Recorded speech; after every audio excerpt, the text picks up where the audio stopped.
गीता ज्ञान। श्रीमद् भगवद गीता की प्रसिद्ध 10 बातें। वेदों का तत्व ज्ञान है उपनिषद और उपनिषदों का सार है गीता। भगवान श्री कृष्ण ने कुरुक्षेत्र के मैदान में महाभारत युद्ध के दौरान अर्जुन को जो ज्ञान दिया था वह गीता के नाम से प्रसिद्ध हुआ। गीता में जीवन की हर समस्याओं का समाधान है। गीता में हर तरह का ज्ञान है, लेकिन आओ जानते हैं गीता ज्ञान की प्रसिद्ध 10 बातें। 1. न कोई मरता है और न ही कोई मारता है, सभी निमित्त मात्र हैं। सभी प्राणी जन्म से पहले बिना शरीर के थे, मरने के उपरांत वे बिना शरीर वाले हो जाएंगे। यह तो बीच में ही शरीर वाले देखे जाते हैं, फिर इनका शोक क्यों करते हो। 2. आत्मा को न शस्त्र काट सकते हैं, न आग उसे जला सकती है, न पानी उसे भिगो सकता है, न हवा उसे सुखा सकती है। 3. हे अर्जुन, तू न शोक करने योग्य मनुष्यों के लिए शोक करता है और पंडितों के से वचनों को कहता है, परंतु जिनके प्राण चले गए हैं उनके लिए और जिनके प्राण नहीं गए हैं उनके लिए भी पंडित जन शोक नहीं करते। एक न एक दिन सभी मारे जाएंगे। कोई आज मर रहा है तो कोई कल मरेगा। यह मृत्युलोक है और मृत्यु ही सबसे बड़ा रोग है। मृत्यु को छोड़कर अमृत के बारे में सोचो। 4. कर्म पर ही तुम्हारा अधिकार है, लेकिन कर्म के फलों में कभी नहीं। इसलिए कर्म को फल के लिए मत करो और नहीं काम करने में तुम्हारी आसक्ति हो।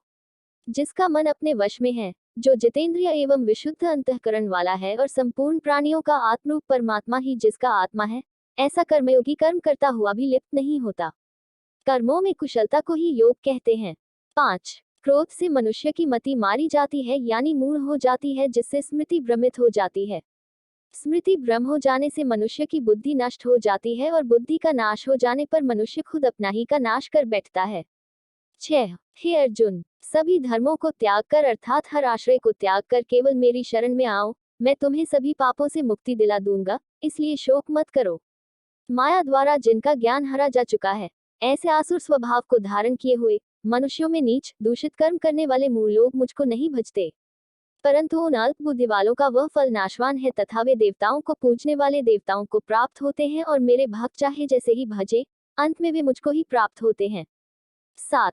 काम, क्रोध तथा लोभ, ये 3 प्रकार के नरक के द्वार, सर्व अनर्थों के मूल और नरक की प्राप्ति में हेतु होने से यहाँ काम, क्रोध और लोभ को नरक के द्वार कहा है। आत्मा का नाश करने वाले उसको अधोगति में ले जाने वाले हैं, अतएव इन तीनों को त्याग देना चाहिए। 8. श्री भगवान बोले, मैं लोकों का नाश करने वाला बड़ा हुआ महाकाल हूँ। इस समय इन लोकों को नष्ट करने के लिए प्रवृत्त हुआ हूँ। इसलिए जो प्रतिपक्षियों की सेना में स्थित योद्धा लोग हैं, वे सब तेरे बिना भी नहीं रहेंगे, अर्थात तेरे युद्ध न करने पर भी इन सब का नाश हो जाएगा। 9. जगत के ये 2 प्रकार के शुक्ल और कृष्ण अर्थात देवयान और पितृयान मार्ग सनातन माने गए हैं। इनमें एक द्वारा गए मृत्यु को प्राप्त हुए को वापस नहीं लौटना पड़ता, वह परमगति को प्राप्त होता है, और दूसरे के द्वारा गया हुआ फिर वापस आता है, जन्म मृत्यु को प्राप्त होता है। 10. अब पढ़िए गीता का सार।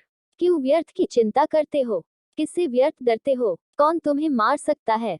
आत्मा न पैदा होती है न मरती है। जो हुआ वह अच्छा हुआ, जो हो रहा है वह अच्छा हो रहा है, जो होगा वह भी अच्छा ही होगा। तुम भूत का पश्चाताप न करो, भविष्य की चिंता न करो। वर्तमान चल रहा है, तुम्हारा क्या गया जो तुम रोते हो। तुम क्या लाए थे जो तुमने खो दिया। तुमने क्या पैदा किया था जो नाश हो गया। न तुम कुछ लेकर आए, जो लिया यहीं से लिया, जो दिया यहीं पर दिया, जो लिया इसी भगवान से लिया, जो दिया इसी को दिया। खाली हाथ आए और खाली हाथ चले। जो आज तुम्हारा है कल और किसी का था, परसों किसी और का होगा। तुम इसे अपना समझकर मग्न हो रहे हो। बस यही प्रसन्नता तुम्हारे दुखों का कारण है। परिवर्तन संसार का नियम है। जिसे तुम मृत्यु समझते हो वही तो जीवन है। एक क्षण में तुम करोड़ों के स्वामी बन जाते हो, दूसरे ही क्षण में तुम दरिद्र हो जाते हो। मेरा तेरा, छोटा बड़ा, अपना पराया, मन से मिटा दो, फिर सब तुम्हारा है, तुम सबके हो। न यह शरीर तुम्हारा है, न तुम शरीर के हो। यह अग्नि, जल, वायु, पृथ्वी, आकाश से बना है और इसी में मिल जाएगा, परंतु आत्मा स्थिर है, फिर तुम क्या हो। तुम अपने आप को भगवान को अर्पित करो, यही सबसे उत्तम सहारा है। जो इसके सहारे को जानता है वह भय, चिंता व शोक से सर्वदा मुक्त है। जो कुछ भी तू करता है उसे भगवान को अर्पण करता चल, ऐसा करने से सदा जीवन मुक्त का आनंद अनुभव करेगा। हमारा यह चैनल आपको अच्छा लगे तो कृपया लाइक एंड सब्सक्राइब करें, धन्यवाद। हमारा यह चैनल आपको अच्छा लगे तो कृपया लाइक एंड सब्सक्राइब करें, धन्यवाद।